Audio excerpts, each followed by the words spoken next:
I chose to elaborate on is discrimination in the healthcare field. Although it isn't always expected or noticed or even spoken about, discrimination in the healthcare field is a common thing.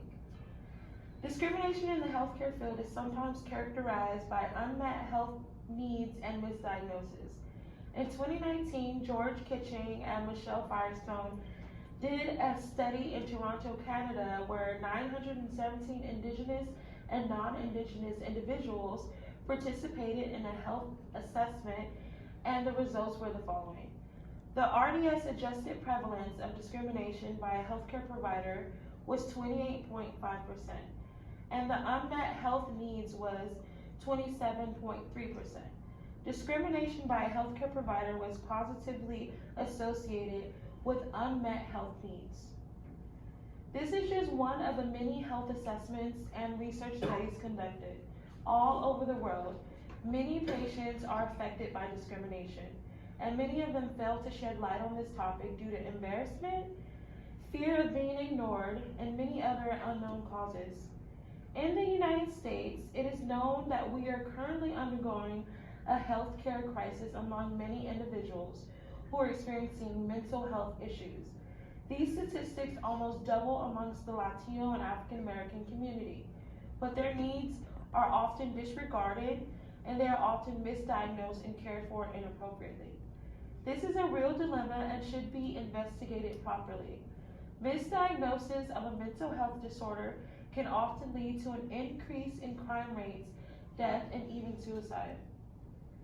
Another issue that is often detected when it's too late is mismanaged care of African American women during pregnancy and labor.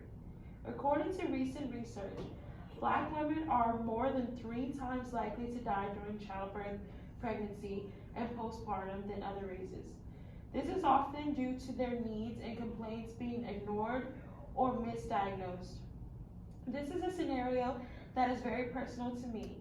In my own experience during childbirth, my concerns were unmet, and I was met with aggression by nurses and staff during childbirth. At the University Health Systems of Riverside on May 18, 2018, I was induced 6 days prior to my due date due to hypertensive crisis. Although throughout my pregnancy, I hadn't experienced any hypertensive episodes, and my blood pressure during that time was not in a critical state.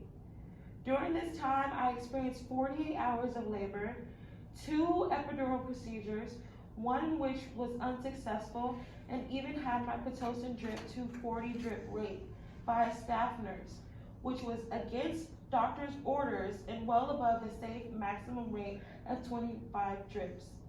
When I complained about the extended hours of labor and discomfort, a nurse replied to me, "Don't worry, you're gonna have this baby by the end of my shift." My experience ultimately resulted in an emergency C-section and 4-week recovery. This situation was just one that many African Americans experience and often don't come back from. These and many other issues and forms of discrimination occur among patients and even healthcare staff who speak up about them. There needs to be a change in death rates, and the change starts and begins with you. If you notice or experience discrimination or feel your needs aren't being met, file a formal grievance immediately, document your situation and concerns precisely, and contact your local medical board, toll free at 1-800-633-2322, or email at complaint@nbc.ca.gov. Thank you for listening. Good job. Good job. You did great.